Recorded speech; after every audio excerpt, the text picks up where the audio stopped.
Nuestro mundo sigue envuelto en guerras y violencia.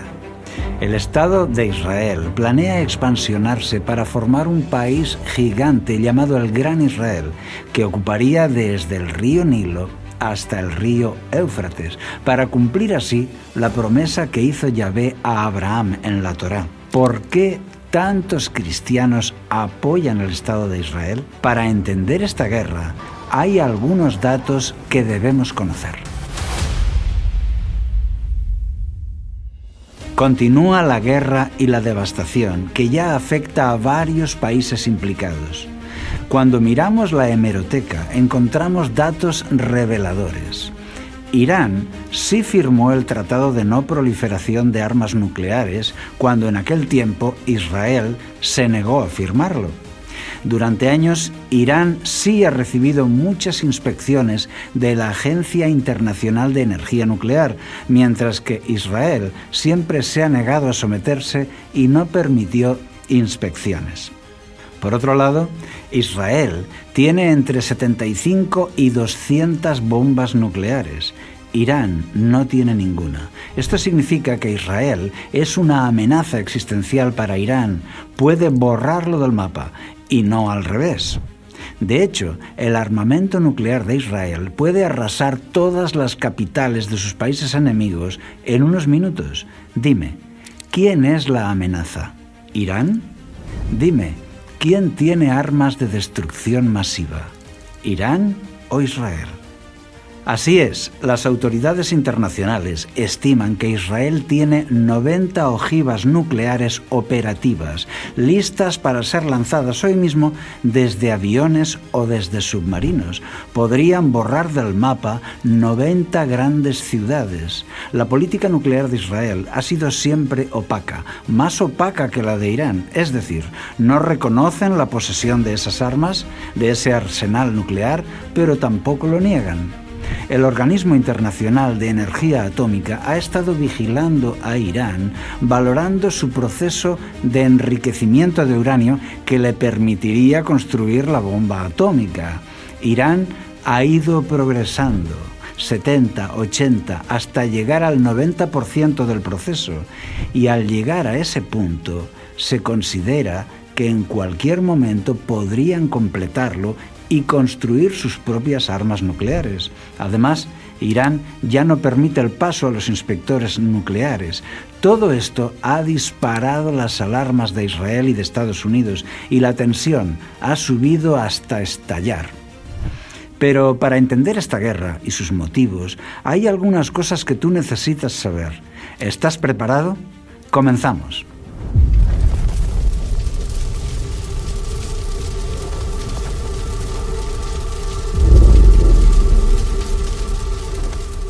En Israel no gobierna la Torá, sino el sionismo. Cuando escuché la noticia del ataque pensé, ¿por qué han atacado en sábado? ¿No basan su discurso en la Torá? ¿No dicen que están obedeciendo los designios divinos? ¿Y que tienen derecho a la tierra porque está escrito en la Biblia? Pues si quieren ser tan fieles a la Torá, ¿cómo es que eligen el día de reposo para iniciar una guerra así? ¿Por qué deciden movilizar a todo un ejército de miles de hombres e iniciar un ataque justo en el día santo? ¿Es que no son judíos? La razón es que la nación de Israel no se rige por la religión, sino por el sionismo, por la voluntad política de crear una nación fuerte y grande. Si el gobierno de Israel estuviera regido por la religión, respetarían el Shabbat y no habrían lanzado un ataque masivo así en el día santo. Pero el sionismo no se rige por la Torá, sino por el interés nacionalista.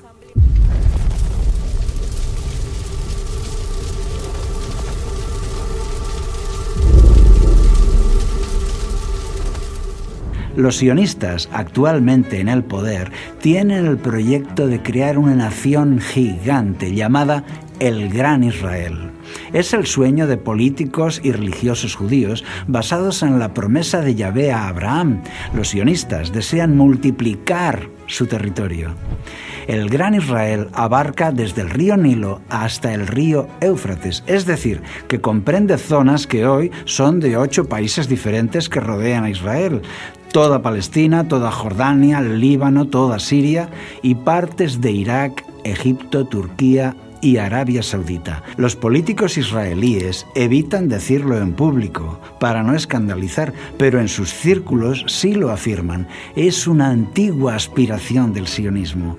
Atención, este es el texto en el que se basan. En aquel día hizo Yahvé un pacto con Abraham, diciendo: a tu descendencia daré esta tierra, desde el río de Egipto hasta el río grande, el río Éufrates.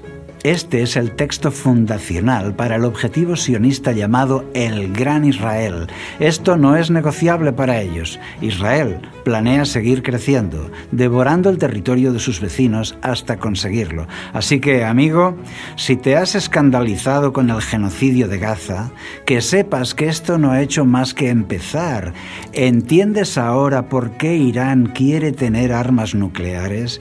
Bien, vamos aprendiendo más cosas sobre el contexto de esta guerra. Sigamos.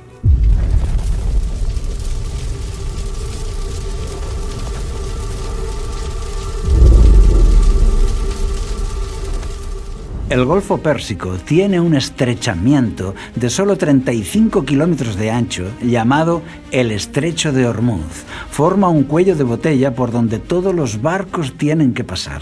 El tráfico naval es allí muy intenso. Es un punto clave para el tráfico comercial. Por allí circula la 1/5 parte del petróleo mundial y también del gas licuado. Cuando la Armada Americana se acercó a Irán de forma amenazadora, empezó la tensión, se sentía la amenaza. Entonces, las compañías aseguradoras cancelaron todos los seguros a los barcos que cruzan el Estrecho de Ormuz. Muchas compañías decidieron no cruzar por temor a perder su carga o incluso a perder el barco por un ataque iraní.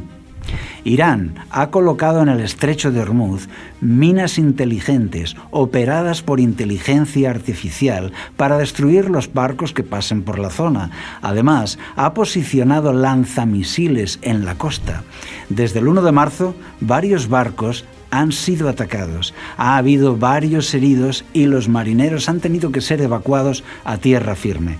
El canal está cerrado. Donald Trump solo hace buenos negocios. Él sabía que este conflicto iba a cerrar el Estrecho de Ormuz y eso bloquea el comercio de petróleo y de gas licuado. La subida del precio del petróleo beneficia a los Estados Unidos de América, porque el petróleo de Estados Unidos es más caro que el de Oriente Medio y no puede competir en precios. Pero ahora, con este bloqueo, el petróleo oriental sube de precio y el petróleo de Estados Unidos vuelve a ser competitivo. Vuelve el negocio.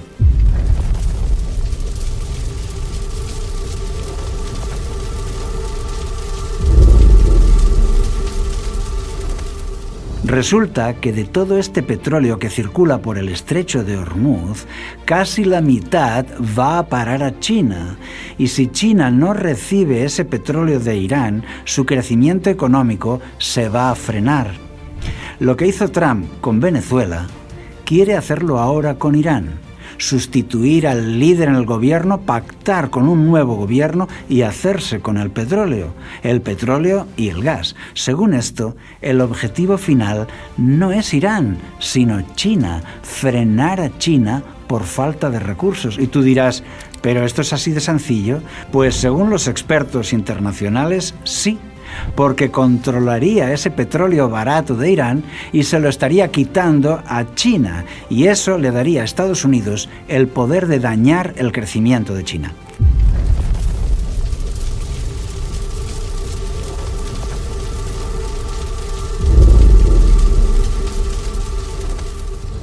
Estados Unidos utiliza a Israel para tener control en Oriente Medio. Esto es bien conocido, pero lo más curioso es el apoyo que los cristianos le dan al Estado de Israel.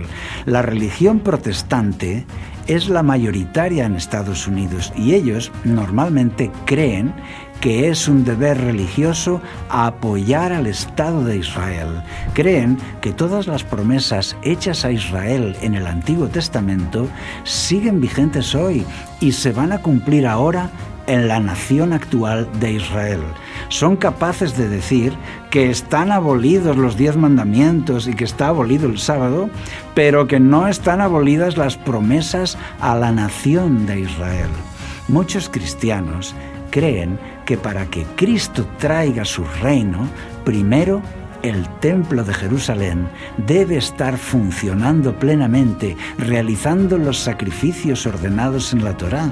Por tanto, creen que hay que apoyar al Estado de Israel para que cumpla su designio divino. Jesús habló del tercer templo. Pregunta importante, ¿nos habló Jesús del tercer templo? La respuesta es sí. De hecho, Jesús nos dio la verdadera interpretación de todos esos textos sobre el templo. Veamos, 3 ideas clave que no podemos olvidar. Primera, Jesús dice que el nuevo templo será Él mismo, su cuerpo. Respondió Jesús y les dijo, «Destruid este templo y en 3 días lo levantaré». Dijeron luego los judíos, «En 46 años fue edificado este templo, ¿y tú en 3 días lo levantarás?»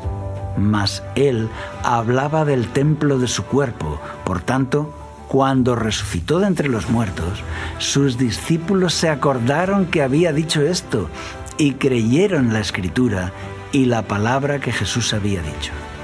Atención, nos dice que es Jesús quien va a reedificar ese templo y que el templo es Él, su cuerpo. Por tanto, el templo físico no es importante.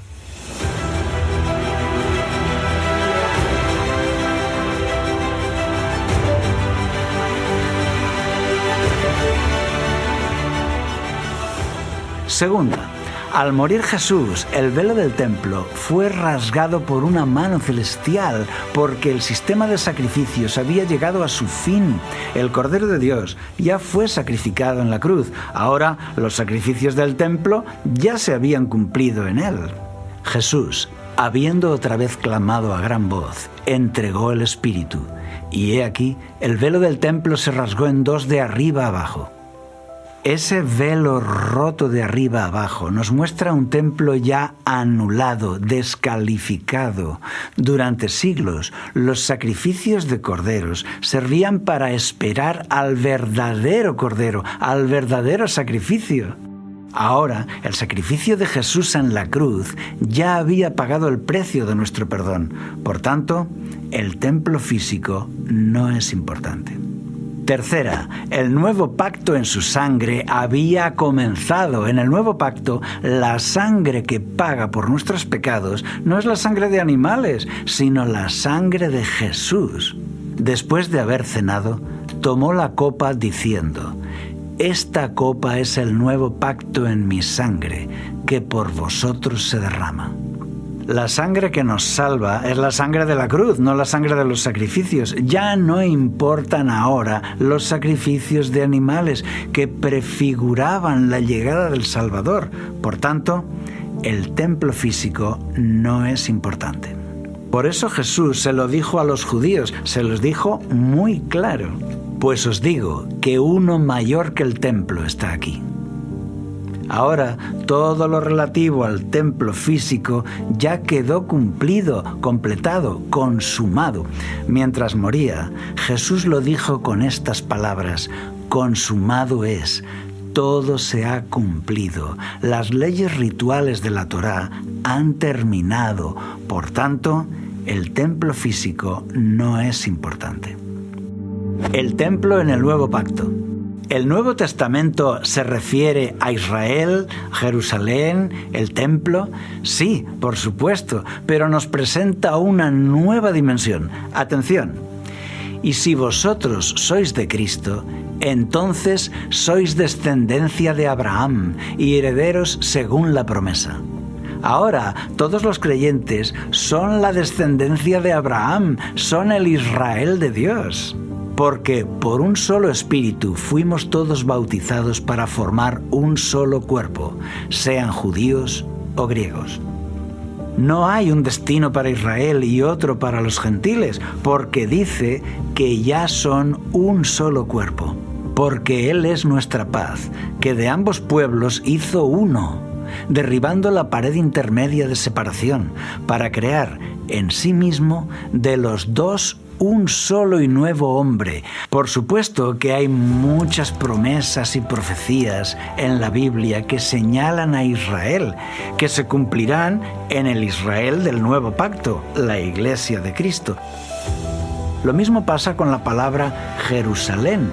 Hay muchas profecías donde Jerusalén es mencionado, pero es la Jerusalén del nuevo pacto, la Jerusalén de arriba, es la nueva Jerusalén en el reino de Dios, que gobernará el mundo en ese reino eterno de gloria. No es la Jerusalén física de hoy. El Apocalipsis lo deja muy claro. Vi un cielo nuevo y una tierra nueva, porque el primer cielo y la primera tierra pasaron, y yo, Juan, vi la santa ciudad, la nueva Jerusalén, descender del cielo de Dios, dispuesta como una esposa ataviada para su marido.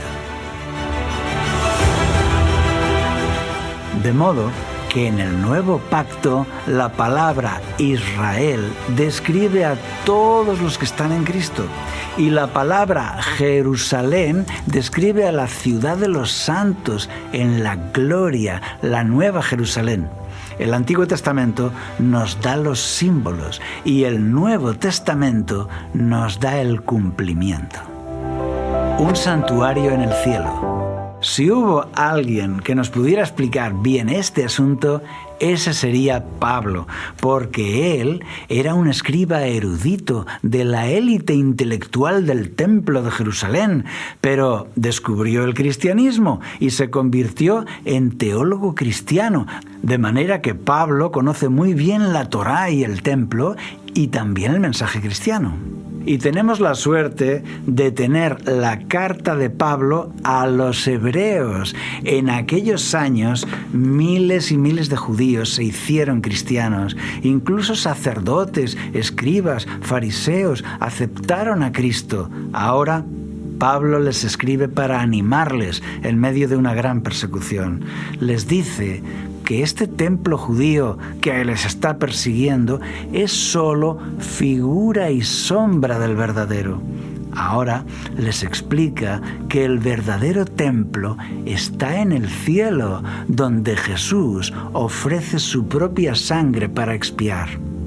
Pablo enseñó que ahora nuestro sumo sacerdote es Cristo, quien intercede por nosotros ante Dios en el templo del cielo. Pero estando ya presente Cristo, sumo sacerdote de los bienes venideros, por el más amplio y más perfecto tabernáculo, no hecho de manos, es decir, no de esta creación.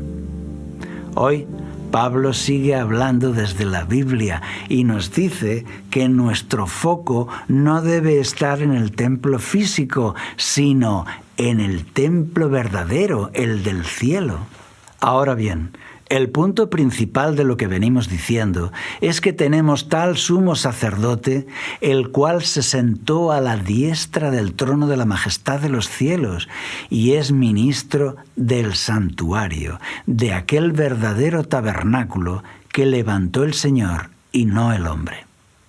El nuevo templo de Israel es el santuario celestial, levantado por Dios mismo. Ahora nuestros ojos deben mirar a ese verdadero templo donde Cristo consigue nuestro perdón. Por tanto, el templo físico no es importante. Si el santuario celestial es algo nuevo para ti, puedes ver nuestro programa sobre esto, titulado Una profecía en 3D, el santuario, donde verás esta enseñanza sólidamente bíblica. Te dejo el enlace en la descripción del vídeo. Es cierto que hay muchos textos bíblicos profetizando sobre Israel, sobre Jerusalén y sobre el templo. Lo sé, pero en el nuevo pacto estas tres palabras toman una dimensión diferente, más amplia y eterna. La conclusión es que si tú eres un cristiano sincero, tú eres del Israel de Dios. Cuando Cristo restaure su reino, tú vivirás en la nueva Jerusalén, ciudad eterna y llena de gloria.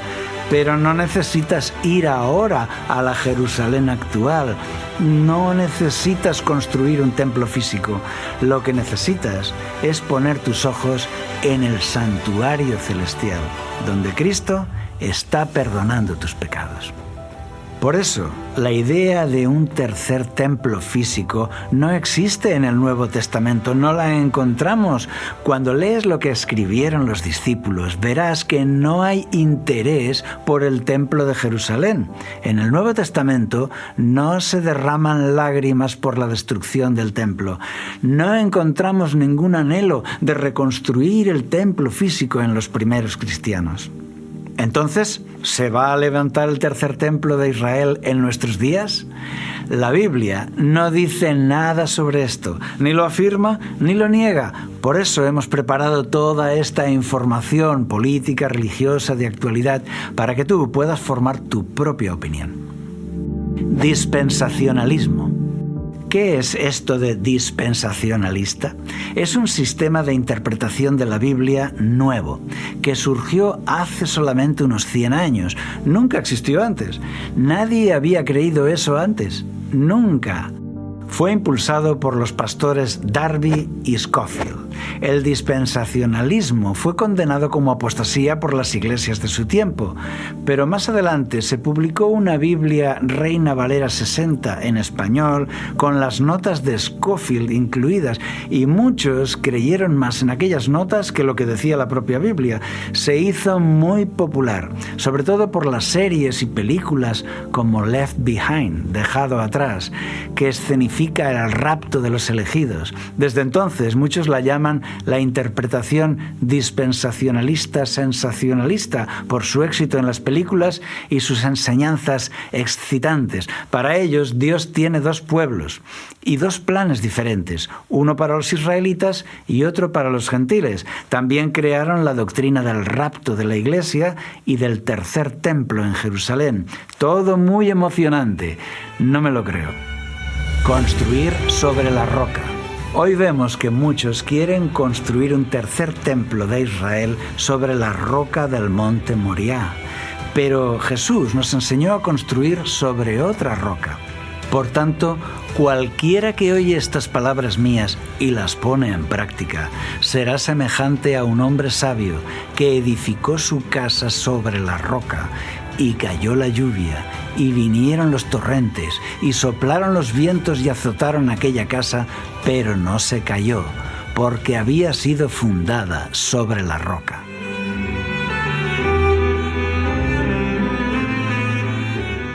Tu vida espiritual debe basarse en Cristo y su enseñanza, para que sea eterna, inamovible, y entonces nada la podrá destruir.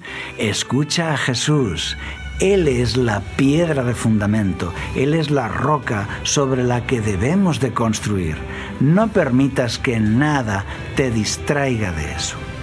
Ahora tú puedes descubrir los mensajes de la Biblia desde cero con nuestra serie Los símbolos proféticos, para descubrir paso a paso las verdaderas enseñanzas de Jesús. Te dejo el enlace abajo en la descripción. ¿Te gustó este contenido? Puedes apoyarlo suscribiéndote al canal y aún más uniéndote al canal para hacer un aporte económico. Seguiremos en contacto para comentar la actualidad contigo. Recibe un abrazo de todo el equipo de Logos TV y que Dios te acompañe siempre.